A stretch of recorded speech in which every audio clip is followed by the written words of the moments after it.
Houston people were very, very kind. I can see why you absolutely love that city, JJ. Was that a Houston They're beer? great people down there. Sorry, no. Non-alcoholic beer. Is this your thing? Is this your thing? At 11 a.m.? This guy's starting a cartoon. We got a non-alcoholic beer. We got a Burnley hat on. Jesus, JJ, take a second. You're not the only businessman in the room, all right? But no, Houston people are unbelievable. They treat you very well. They have unbelievable food. Still, to this day, one of the most underrated food cities in the entire country, possibly the world. But yeah, they're very, very good. Looks like the national championship game went well. The weather, sounds like the weather was brutal, though. Yeah. Kind of hit, it like came and it left and it came back and it came back. I will say, Energy Stadium leaking a little bit. It was. Did you see that? Did you hear about Never that? happened at Lighthouse. Yeah. So what? It was full capacity, too, which I didn't know you could do. Oh, my God. What's this all about? Yeah. Oh, yeah. What's the capacity going to be like at Lucas Oil next weekend? Oh, swing! All right, listen.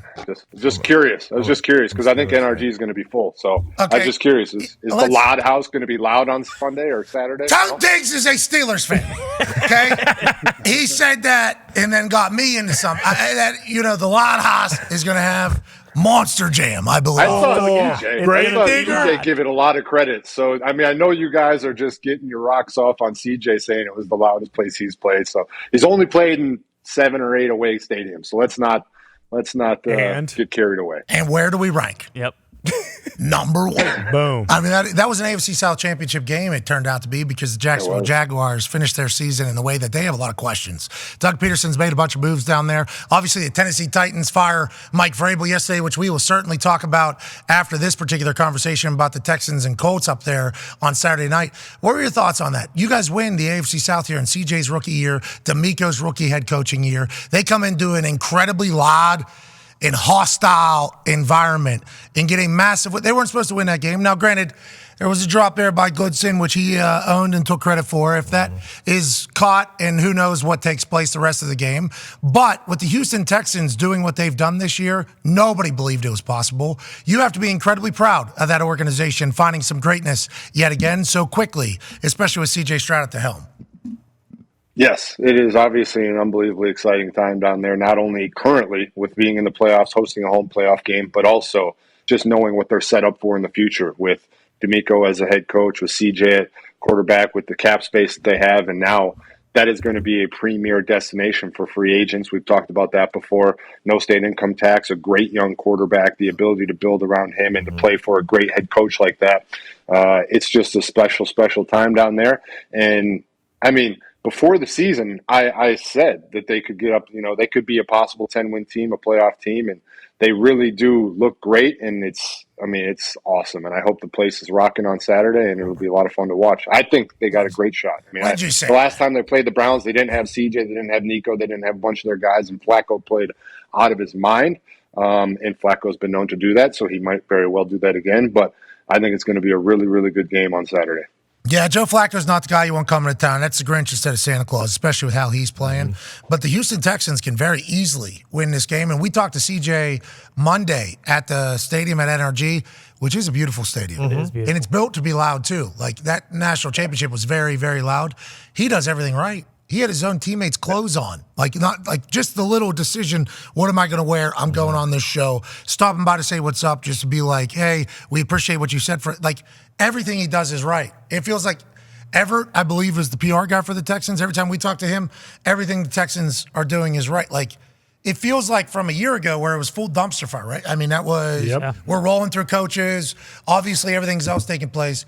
The turnaround happened really, really quickly, very quickly for them. That's going to give everybody else hope. I don't think this is normal, though. This is not how it's normally supposed to go, JJ. No, D'Amico Ryans is the catalyst for it all, and that's truly just the honest fact. And I was talking to their PR guys yesterday about before the season when I was saying that I think they had a chance to do something special, and I said it comes down to truly one thing.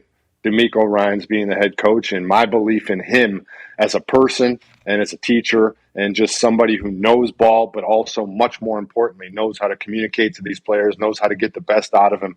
That's what he does. He is an incredible motivator. There's a lot of talk going on about like cold weather games coming up on Super Wild Card Weekend. Obviously, Andy Reid doesn't seem to be too bothered or too upset by anything that's going to happen outside.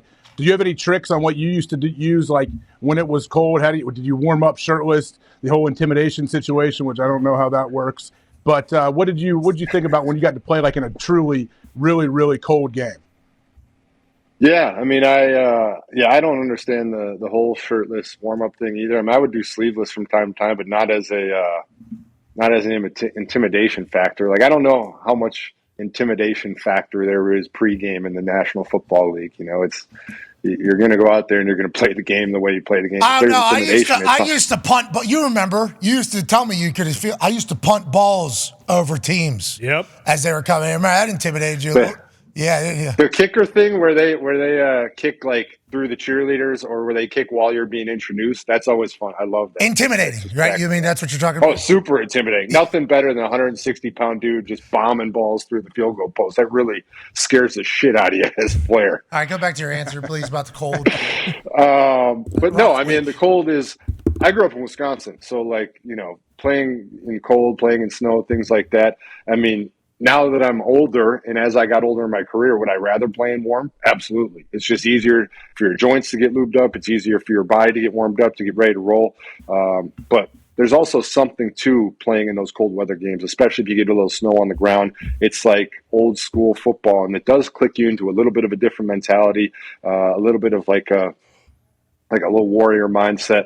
But you also do have to worry about the things like footing, like, you know, what type of cleats are you going to wear? We talked about that last week. All those things really come into effect. What type of gloves are you going to wear if you're a receiver? How's the quarterback going to handle the ball? All those types of things. But I tell you what, some of those hits, like you hit your hand on somebody's helmet, or you get like something happen, like those hurt a lot worse in the cold. That's just a pure fact. Yeah, that's why I try to never hit anybody. You know, I try my best to just not hit anybody. You guys, I don't know what you were thinking doing all that tackling. Fools. In the freezing cold weather. You smack your hand on somebody's helmet in freezing cold weather, man.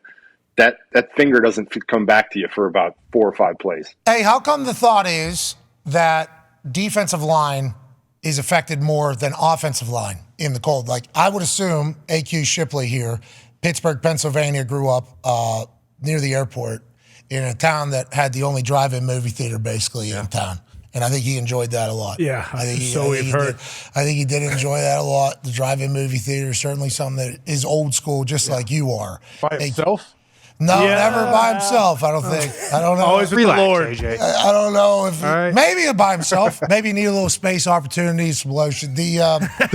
So how come, okay? That's all drive-in movie theaters were. Hey, you olds, they used to do drive-in movie theaters.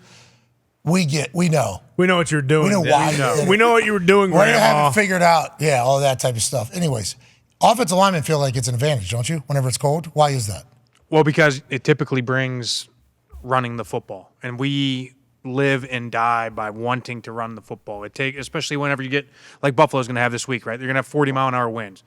They're going to look at this and be like, oh, we can't call that pass play because the wind's going to affect the pass, so let's get to a run. Where you may not normally get to a run, now we get to more runs. JJ, do you agree with that assertion there, that is why offensive linemen feel like it's an advantage? And is that something that affects you as a guy trying to get to quarterback? Obviously not a lot of passing plays. What do you use? I mean, I would definitely agree that if the conditions are tough, you're generally going to lean a little bit heavier towards running the ball than you maybe normally would. And I do think that defensive linemen are just intrinsically programmed to want to rush the passer. So you're going to sometimes, even when you know for sure it's going to be a run play, and like sometimes you can trick yourself and be like, but they might be throwing it. Let me toss a pass rush move out, which is not the way that you should think, but it's just like the way we're wired. That's how our brains work. So, yes, I would say that's a little bit of an advantage. But I would also say from like a footing standpoint, if the ground is harder or if it is snowy or if it is a little sloppy, a defensive lineman does need to get into more leverage positions. You need to get into more deeper shin angles. You need to get those cleats, the edges of the cleats into the ground, whereas an offensive lineman is a little bit more upright, up and down. They wear turf hogs instead of 7 studs, because they don't need that deep level traction to turn a corner. They can kind of stay more underneath themselves, which, yes, in the cold is harder to do. Sound like roundabout way to say offensive line, big advantage in bad weather. Yeah. Is that what you heard? I mean, that's a great point. Though. Yeah, I mean, the Super Bowl, that's a great point with the turfs. When it's bad, he's 100% right, because we're taught to play on our insteps, right? So the full foot is in the ground. They're taught to play on, like, toes up, jet stance, get rolling, and they do have to be a little bit more cautious of that whenever the footing's bad. Yeah, so then you only have like 2 spikes in the ground as opposed to a potential full foot. That's just scientifically. Like for me, any surface that I ever played on, if I couldn't turn the corner and bend and get on that edge, that's what would ruin my day. Like if it was either bad turf or it was hard grass because it was frozen, or if it was wet or snowy and you couldn't get that full, because my advantage was that I could get on that edge and I could bend more than anybody else could. So if you can't use that advantage, then it becomes much more difficult. And the same thing also for like a bull rush or something. You need to have your footing to go forward through a guy. And if you slip out or anything slips from under you, that's why the Eagles pass rush, obviously in the Super Bowl, claimed to have so many issues, because they couldn't get that footing. And as a pass rusher, it's extremely important. Well, the sod father said that didn't need to be a problem, but they kind of kept him out of the whole conversation. Guy's only been doing the field since the beginning of football, pretty much. Let's make sure we get him the hell out of there. The sod son probably gone, if I had to guess, or sod daughter probably gone. I wonder if they're going to let sod father take another crack. They should. At the grass, because last year is supposed to be his swan song grass. Exactly. It's supposed to be a tribute to him by others that he has hired, and instead he just got squished out pretty much. Tried to ruin his legacy. And his name got ruined. I mean, that Vegas grass took some heat last week on Twitter. That Vegas grass in the last game of the season did take some heat. Obviously, they're going to put in a full brand new for the Super Bowl, but didn't look good on the. Is that a good thing though, JJ? A lot of times when they put that new field in, that's when we get the mushy, weird field. Yeah, I guess it depends on A, what you're replacing, and B, how good. I would imagine that they have so much time between now and then that they can probably put it in right now, and it should have about a month. I mean, obviously, because they're not in the playoffs at the moment, so they can just put that in right now, let it grow, let it hold on. We're all in. It's just a fact. They need to hire AP, by the way. I don't know why there's even any question. I don't know why there's anything. Like, AP should absolutely be the coach down there. What is there to contemplate? Maybe Davis just who would be needs mad? to go have dinner. Who would be mad if AP was the coach? Any fans? No. Any players? No. Media? No. Who would be upset if AP was a coach down there? Yeah, so you win the announcement, which is normally where the big detractors are, and then you've already won games and shown signs of hope, so that's already been done. Feels like a pretty easy decision. Speaking of players are fully bought in and vocally supportive. Like every step of the way has been checked. I don't really know what the downside to keeping him would be, especially when you've tried a few different coaches over the last couple of years and none of them worked out. Let's say this one doesn't work out. Everybody was on board. So, okay, like I would rather try the guy that everybody is on board with and have that fail than try and do something crazy and have that fail. And then people be like, why didn't you just stick with the guy that we all wanted anyway? You know? Like, yeah, well, there's a lot of... It's not that hard, man. A lot of bad decisions made at a lot of places. Every year. Yeah, and you talk about, like, the coaches that even win the announcement, by the way, they might go on to stink, too. Yeah. And then people will still feel as if they were right in the time. It's like, it never ends. It really never ends with judgment of this whole thing. And nobody knows until you get on the field. Like, McDaniel down in Miami. Did anybody other than us love everything about that hire? I don't know. There's probably some people, but I'm sure that was accosted pretty heavily. Yeah. This dude hasn't even been a coordinator, hasn't even called plays. And why is he talking like that? You know, like there's a lot of Sirianni when it started in Philadelphia, MCDC whenever it started in Detroit. It's like that hiring day. Yeah, you can lose the hiring day for sure. But if you win, that's the only thing that matters. And a lot of coaches lose. So why not give AP a shot over there? Why not give AP a shot? Give him a shot. Now, and you're the Raiders. He is like the embodiment of what they want to be as an organization and who they are. It's such a perfect fit, and just the mentality and the way the fan bases responded. The Raiders have one of the best fan bases around, and they respond very specifically to very specific types of people. And AP has embodied everything that they want to be about as an organization, as a fan base, the black hole, all that stuff. He seems to have captured all of that. Give that man the keys. Yeah, well, McDaniels was always like a Raiders guy. Josh? Oh, yeah. Bleed black and silver. Now that you just lay it out the way you just laid it out about the Raiders fans and everything, it was like McDaniels probably had a short. Oh, this better work. Yeah. Or we're going to need to get this nerd out of here. And they went, that is how this is going to be. And McDaniel's going to have another job. We very much understand that. Has had great success. But whenever a team and a coach and their style of play and the fans and the city they represent all kind of come together, that's when you got magic. That's what's happening in Detroit. Yeah. That's what's happening up in Detroit. Not every coach is meant to have every single job. Houston too. But if you exactly with D'Amico, not every place is going to be perfect. But if you find the right place, just like quarterbacks finding the right place, it's like we can make some magic. Speaking of making some magic, so like in the WWE, they have a very long history of having twins as a tag team. You see, so then you can run a little shenanigans. You run a little shenanigans. Like, one twin, boom, knocked out, rolls out of the ring. Other twin slides that knocked out twin underneath ring. Twin that didn't get knocked out starts acting. That was me. Get back in the ring. All of a sudden, I don't have any effects. Nope. That's not me. That was somebody else. JJ, you don't think that is something that has happened in WWE for a long time. You have the opportunity to potentially do that. Here we go. Tone has a question for you, JJ. Pat kind of started the conversation with this, and you just steered the conversation in a completely different way. You didn't answer if you're going to be there Sunday as a twin in the old number 90 jersey and playing against Josh Allen in 50-mile-an-hour winds. Is Josh Allen just going to run the ball 40 times, and how do you stop that? Also, how is TJ doing? And do sacks, are sacks not a stat anymore? It feels like sacks don't matter anymore because he's got 4.5 more sacks than anyone else in the league, and there's been a couple AP announcements, or not AP announcements, all-pro announcements, and he's not on any of the teams, so sacks must not count, right? First of all, I'm sitting here in my house in Arizona at the moment, so it would be very difficult for me to know a playbook by Sunday. I mean, not that hard. I could. It's not a playbook.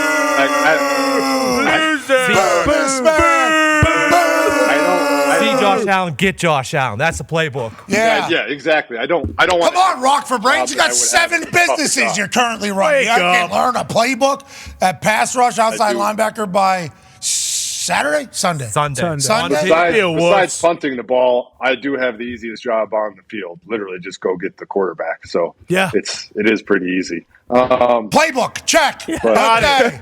Any other brain busters?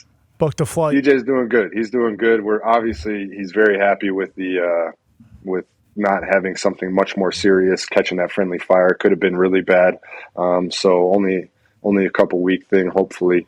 But he's devastated to be missing this game, of course. I mean, with the season that he had and with the playoffs and getting in and the team that they have and the guys, he's definitely disappointed and devastated by not being able to be out there. But he's looking forward to seeing Marcus Golden and Nick Herbig as well. I mean, those are 2 guys that are really good replacements for him, and really looking forward to seeing them. I was a teammate with Marcus Golden down here in Arizona. Literally one of the favorite teammates I've ever had in my life. His nickname is Junk. Everybody calls him Junk because I think it was his middle school or his high school coach said, this guy just plays like a junkyard dog. He just goes out there and he's like a junkyard dog. And so, and it's true. Like, he's just the best, greatest teammate. I love him. And then Herbig, a young guy from Wisconsin who has, talk about bending corners, unbelievable bend. He can really get around a corner. He's got great pass rush moves. TJ has been working with him a whole lot, so really excited to see him get an extended role in this game as well. Between those 2 guys, they'll be just fine. Okay, so we'll let you continue about TJ Watt getting snubbed and everything like that. I'm sure you have certain thoughts about it, but TJ doesn't really have to miss this game. That's true. He can be represented. That's right. Stats can go to him. Right? Think they would let me wear number 90? Yeah, and then they'd build a statue. How would that work? Could we get a waiver to be like he can wear the same number just because it's already got the name on it? Yeah, I'm sure that could be figured out. I don't think the refs are going to have a problem with it because there's only 190 on the field at the same time. Could go 090. Still 90, but that'd be pretty awesome. I mean, that would be what a story. Talk about script writing. Yeah. That'd be pretty cool. Steelers, extremely historic, legendary organization. brothers. I mean, the sad part would be that we wouldn't be on the field together. That would be but you are the ideal. But you kind of are. You could put Derek in 99. Put Derek in 99. Have him line up over the center. Yeah, there's ways we could do this, JJ, and you're in shape. Yeah. Great shape. Still doing the legs. Yep. Mm-hmm. Still doing. Gonna have to rotate that front, right? Yeah. Because 40-mile-an-hour winds and everything like that. JJ, this is a chance. This is an opportunity. We're just gonna pass it by. Yeah, absolutely. Can be the hero. Man, because did you see the mock-up that you tweeted of yourself wearing that jersey? Oh, baby. Look like TJ. Oh my, you did look like TJ. Look just like TJ. But also, you look like yourself. Yeah. It was weird. It was weird. Crazy. It's just crazy, guys. It is crazy. So crazy. I mean, you're saying there's a chance? I don't know. See you Sunday. I don't know what you're looking for. I don't know where we want this bit to go or how we want it. Bit. But, why does everybody think everything's a bit? This ain't a bit. Give us this an is answer. reality. We're trying to make it fantastic. You're the I problem. mean, no, it's. I love it. I mean, like I've always said, this whole season long, there were only two places that would ever be possibilities if anything ever happened, and it was always Pittsburgh with TJ or Houston with everything there, and just they're doing all right. Both of them are doing just fine without me, so I'm excited. I love being a fan. I love watching. I can't wait to see what happens in the playoffs. Yesterday, though, whenever you put that tweet out of you looking perfect in the black and yellow, black and gold, and everything, you look tough. Did you go outside to the gym or to a yard to turn on? This is 20%. 50% skin. Did you? I'm in great shape. I'm not worried about the shape at all. I'm more than ready. Look at you, dude. Then Look how good you look. Like that? Did you do that mock-up? no, he went outside to put all the stuff on, took a photo. I give credit to D Texans. He's a guy that's done edits all throughout my Houston career. He's a great guy. He did that, whipped that up in about 24 hours. Great man. Way to go, D Texans. That boy D. I know you're a big visualization guy. You don't even have to make it up in your head. You just do it right here. Look at this. It's fantastic. Didn't really give a yes or a no there at the end, and that's perfect. We'll let Schefter try to get to the bottom of the entire thing. Yeah. Shall we not? He will. He always does. He absolutely will. I saw him say that you could maybe even break your own news, but he'll find a way to break it. Yeah, easy. He will find a way to get there before you. Go ahead, Con Man. Yeah, JJ, since you've been saying a lot of stuff that you said earlier in the season, especially about the Texans, I believe you also said earlier in the season that you think the Titans should fire Mike Vrabel because he's a bad coach. And that's just how I remember it. I'm not sure how everyone else does, but obviously Mike Vrabel gets let go, and pretty clear at this point if Bill Belichick leaves, he'll probably end up in New England. But did you expect that to happen? Did you also kind of were surprised by the fact that they didn't trade Mike Vrabel instead of just cutting bait with him? And what do you think he's going to do? And how pissed off do you think that he is that he got fired? I'm definitely surprised. I mean, I think most people are surprised. Mike Vrabel is a very good football coach. He's an extremely knowledgeable guy. He obviously played in the league for a long time. He knows how to relate to his guys. He knows how to get the most out of his guys.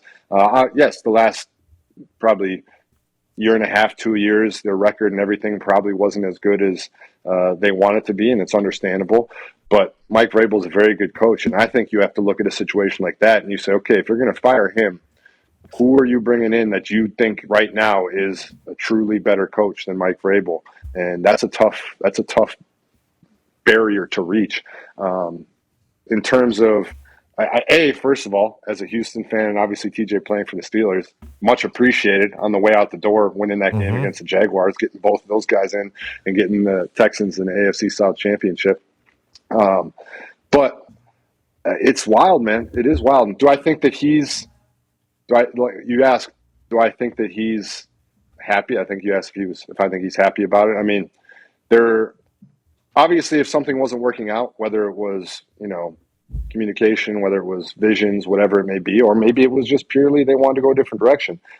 Being a free agent and him having the ability to choose exactly what he wants to do next, where he wants to go, as opposed to the trade route, having to wait, having to figure out compensation. Too hard. I do understand, that does get messy, and for him, it is definitely better that it's just he's a free agent right now. Certainly better, definitely better, let alone the Wink Martindale situation going on in New York, where allegedly he just walked into Daboll's office, told him he thinks he's a big, fat, dumb stooge who can't coach football and he doesn't want to be here. Why don't you fire me? Just fire me. Go ahead, do it. You won't do it. Obviously, you won't. You're such a bad coach. You won't fire me. Allegedly. Now, these are all not real things that were actually said. We are just giving our take on what could have potentially happened, as reports have. You can't do that. You can only say real things. You can only say real things. Yeah, that's what everybody else does. We've talked about these types of things before. How serious is that reporter up there? Like, are we 70% confident? Because that's an exciting story. I mean, it's just. I love picturing an exit interview. All the exit interviews I've ever been in are like the most cordial, like all right, we'll see you later. I would love to see an exit interview just go completely sideways. You suck. I hate my life working for you. You see John Harbaugh? He was on the sidelines with Jim Harbaugh. He's won the national championship there in one seed. I met Jack Harbaugh. He won an FCS national championship. Those are real coaches to coach for. I wish I was still there. Here I'm with you. It sucks. Remember you said. Have you had a bad exit interview? No. No, I didn't meet with. They're the most like benign things ever. Well, normally I would have an okay year, so then it was just like, hey, we'll see you in the offseason. You got it. When I went in when my contract was up, changeover of power. Yeah. So there was no real, that could have been one. I guess it would have been awkward. But other than that, just keep it moving. How you doing? But that whole thought of, if they fire him, he can go coach the Eagles. Yeah.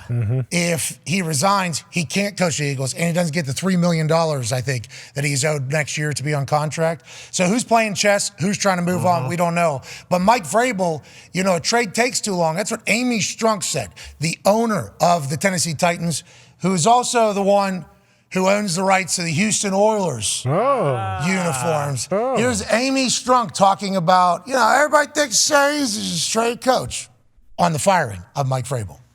There's been discussion in a lot of different circles about the possibility of trading the head coach. Was consideration given to trading Mike Vrabel? Well, yes, there was, but there's a bit of misconception about a coach's contract, say, versus a player's contract. A coach's contract, you can't trade them unless they're a willing partner to that trade. So, yes, we thought about it, but at the end of the day, with league rules the way they are, it would have maybe put us back 3 weeks. And, honestly, to get the right head coach, I was just not willing to go to the back of the line and take a chance of missing out on someone we really wanted. Okay. Amy says she ain't going back along. No way. That ain't what the Houston Oilers do. Not never. That is not what the Tennessee Titans do. So they decide to fire him. Now, there was also a comment made by her about alignment and everything. And then it came out the other day about Vrabel not necessarily being on board with the Rand hire whenever it happened. He wanted somebody else. I assume they were told Rand that at some point. So it feels like this was a train crash that was coming, inevitably. But now Vrabes is a guy that could just go coach anywhere he wants. Now, if we didn't have Shane Steichen, I would be like, Jim Irsay, take the plane and guitar. Sure. 4 packs of Zyn. Yep. Maybe 3 logs of Coke. Right. 14 vapes, Marlboro Reds. Right. And might as well get some whiskeys. Right. Some beers. Right. And you go try to win over this Ohio guy to come bring his culture to Indianapolis. We got Shane Steichen. I'm happy about that. But there's going to be a lot of places that want to do that. So when you hear the owner speak in that particular fashion, how does it make you feel? And what do you think Vrabel does next? Do you think he takes a year off? Do you think he goes and coaches? Do you think he is incredibly pumped when he walked in there, potentially like Wink Martindale? Yeah. And then she was like, "You're fired." He was like, Oh, awesome. What? You sure? Dang it. Bummer. Come on. Team has so much promise. Darn. "Do I get to clean out my?" Yeah. Thank you. All right. Can I keep the cowboy hat? Did he get fired? Oh. Could you imagine him in his office after he got fired? Just ripping cigs. Whoever inside. moving in. Yeah. Whoops. Gonna need new carpets. That's wild, dude. It's a wild scene. It really is, because how everybody else but them, I think that he's the right guy. to hire. And there's 6 openings right now, if you count the AP. Could be 7 if Bill Belichick and the Patriots decide to move along. But Connor's already got him up in New England. Yeah, it's done. I mean, like, I understand there's 6 other openings, possibly 7, and Mike Reese, like we said yesterday, did say that it was a Hail Mary attempt, basically, if Bill is going to stay at this point. But Foxy has it. You might as well run it, Foxy. This is what Vrabel said this year in New England. Wait. Come on, we got a game to win. I can't be up here that long. This guy's still the head coach of a different team. I want to thank the fans. I haven't been back as much as I should since 2009, but I want to thank the fans. I want to thank the fans that made coming and playing in this stadium unbelievably special. No problem, When Mike. we traveled, you were there. When we were here, you were there. I can imagine how you screamed and yelled at the night games on 3rd down, and when you threw the snow, and every memory that comes back right now. So I want to thank you, fans, okay, for the opportunity to stand here today in front of you. Also in front of my teammates, I want to thank them. I want to recognize Logan Mankins, Bill Parcells, Dante Scarnecchia, who was one of the toughest assistant coaches I've ever been a part of in 25 years of the National Football League. Go. But I also want you not to take this organization for granted. I've been a lot of places. This is a special place with great leadership, great fans, great direction, great coaching. Enjoy it. It's not like this everywhere. Thank you very much.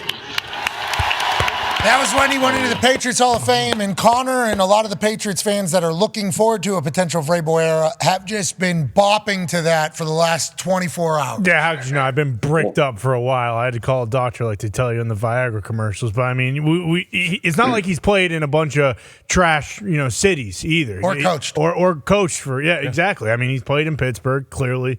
It's not the same in Pittsburgh like it is in New England. Kansas City, he's played there as well. There are a lot of places that just don't match up to what New England brings. And we were talking about it before the show. What has Bill Belichick done for the last 25 years? He's always thought about the team's future. He's always, picked guys for the future. Jimmy G, it caused a rift, caused a little tizzy, if you will, within the organization with the Jimmy G hiring. But what was he doing? He's thinking about the future. And who would we be? Who would Bob Kraft be if he didn't think about the future? And Bill, he's going to break the all-time wins record. He is the greatest coach and GM of all time. But he's got, 5, 10, if we're being hopeful, years left in the NFL.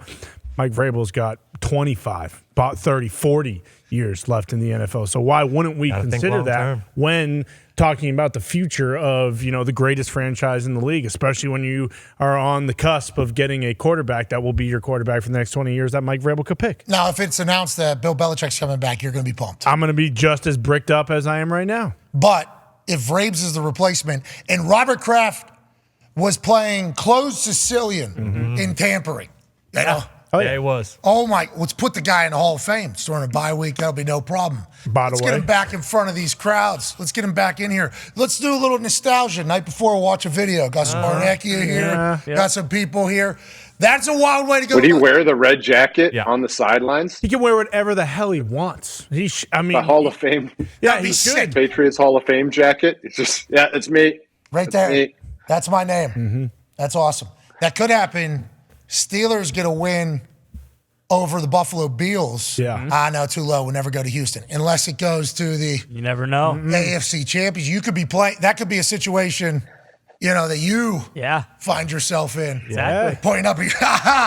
Okay, JJ. But the whole Vrabel situation, fascinating. The coaching thing. What makes a good coach, you think? You talked about D'Amico and being able to get his message across.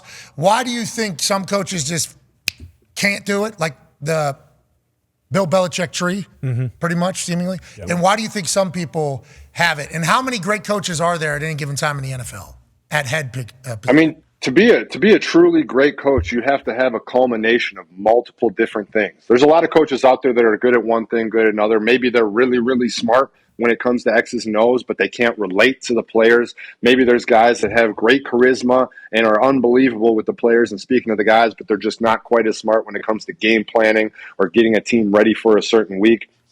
Or maybe a coach isn't good at in-game adjustments or making game management decisions. Special coaches bring all of that together. They have a brilliant, deep knowledge of the game. They understand it at a level that players clearly see it. They understand it, and when you're going into their meetings, this guy is going to teach me something. I'm going to be better because of what this guy is teaching me.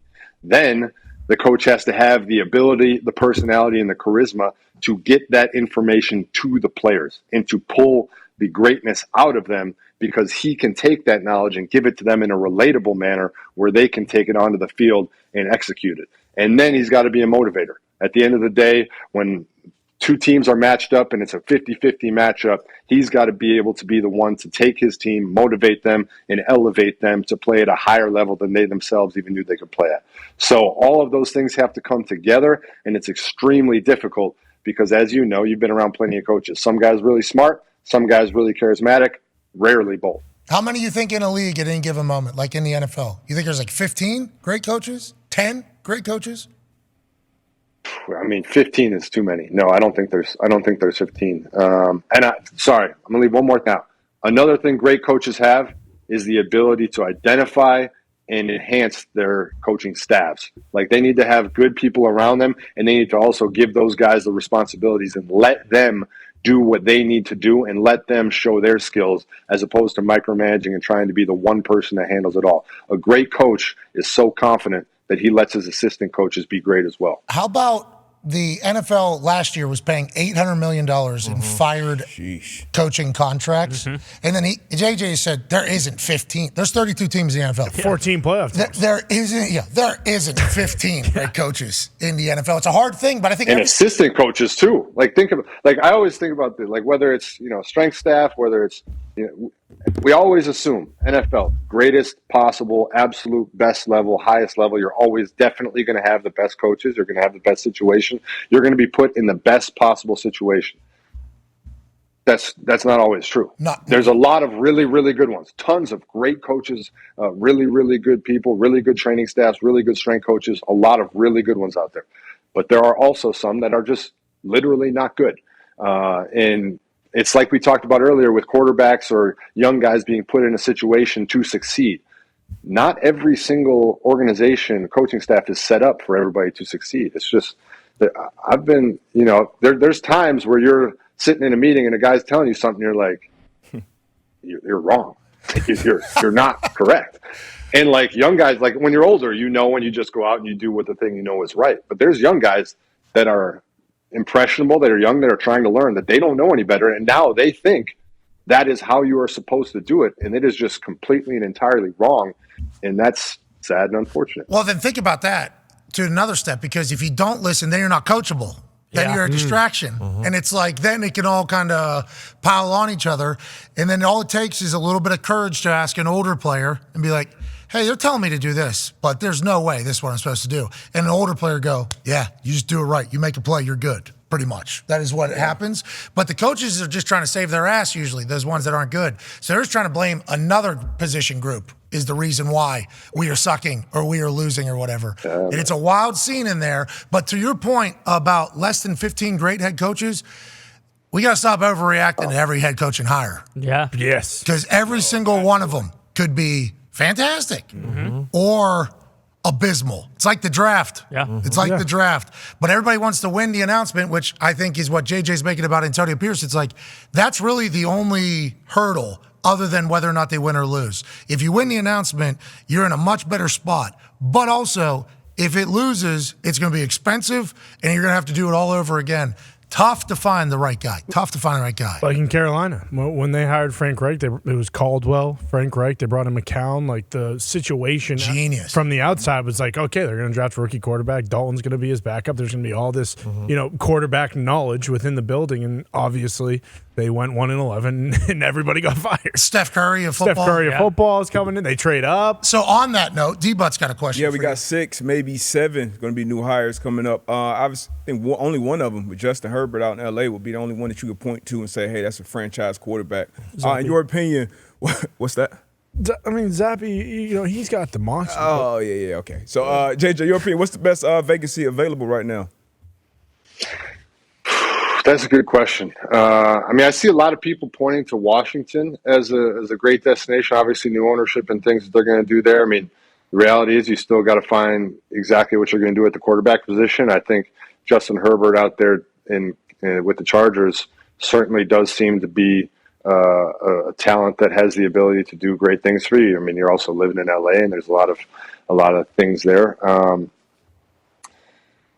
I don't know, man. That's tough. That's a very tough decision. I would say it's probably got to be between those two. But I would say if I was a coach picking, I mean, Chargers is probably a good situation there. I think when we talk about coaches switching and all these things and the things that are required for success, one of the things that I saw today, obviously, is that the Bears are going to keep Matt Eberflus, and they're going to change. I believe they're changing their offensive and defensive coordinators. Think about that for a young guy in Justin Fields, or obviously if they bring in somebody new in Caleb Williams.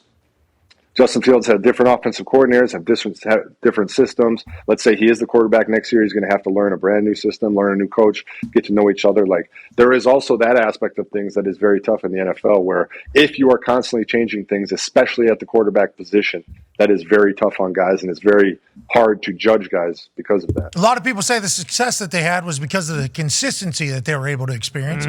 But if you don't get it right and you remain consistent with somebody that's wrong, that's not good. But if you get it wrong and then you move on from them, inconsistency is not good either. Sucks for Justin Fields, but I think the right play was made in the end, keeping Eberflus. Because at the end of that season, they looked vastly different. Great. It's almost like they bought in, right? Yeah. It's almost like whenever they brought Sweat in, you get a couple players, they buy into the Eberflus thing. Hopefully he'll be able to find the right offense that Justin Fields just adapts to very well. Which one of these guys do you think we see coach again? You know what I mean? Obviously, we'll see Vrabel be a head coach next year. For sure. If he wants to, is what we think. The guy next to him will. The guy next to him will be with Vrabel as his OC. Yeah, there's a chance that he's going up to New England if Vrabel goes up there, because the success that he had as an offense coordinator was when in Tennessee under Vrabes, and they still are very close. Yeah, not to mention Derrick Henry's a free agent, so he might be coming up too. And he just gave an incredible press conference where he listed off every single person pretty much in the building that has helped him. King Henry, you're good. Yeah, you represent the NFL perfectly, pal. We're very lucky to have had you in the league. I can't wait to see what you do next. Now, there was a couple times in the AFC South you needed to freaking relax. Sure. Forgot which hour we were in there. Close. Josh McDaniels would definitely be an OC. You think so? Yeah. I think he's a good OC. And part of JJ's answer was saying, hey, some guys are good with X and O's. Other guys are good with teams and building the culture. I think he's had 2 opportunities to be a head coach, and we've seen how it went. But when it comes to the X and O's, now, can he do it without Tom Brady is a question, but I think he'll have another shot. What about that top row?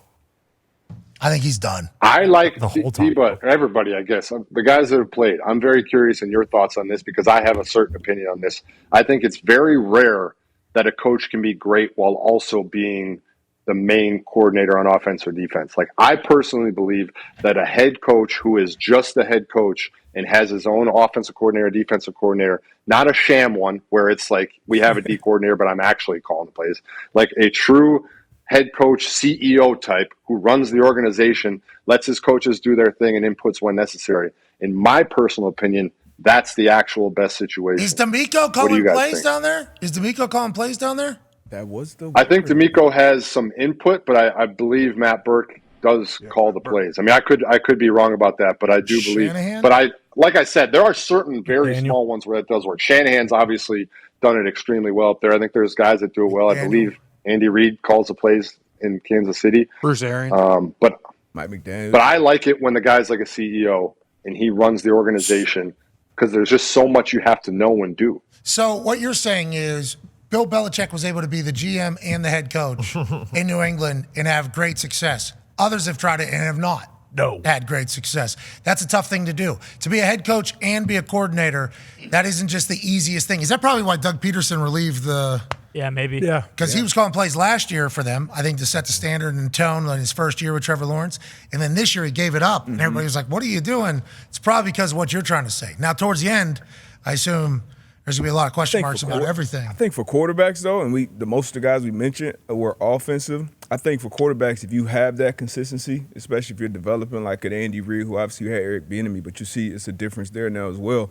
If you have that consistency with a quarterback, because Bobby Slowick probably going to be gone soon. Ben Johnson will be out of there. So these offensive coordinators, they have success, and they're out of there as soon as they do. So I think on the offensive side of the ball, probably get a better Shane shot. Steichen's doing it right now.